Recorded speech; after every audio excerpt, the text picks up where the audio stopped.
ủ y mau phan ủ y mau phan มันមានចេតនាបំពេញទេ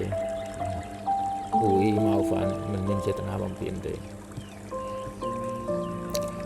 ủ y mau phan但我觉得这个计划行不通គ្មានចេតនាបំពេញទេប៉ុន្តែយើងយល់ថាគម្រោងមួយនេះទៅមិនរួចទេủ y mau phan但我觉得这个计划行不通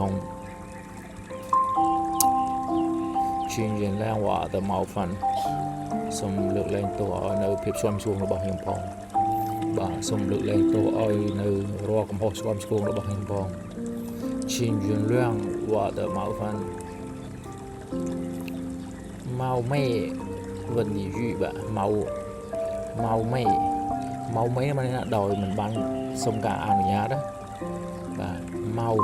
冒昧ដោយមិនបានសុំការអនុញ្ញាត问一句សួរមួយប្រយោគបាទ可能有损冒犯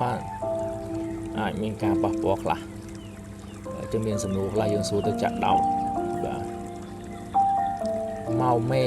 问一句可能有损冒犯ដោយពុំមានការអនុញ្ញាតសុំសួរមួយសំណួរប្រហែលជាមានការជ្រុលជ្រួខ្លះហើយបាទ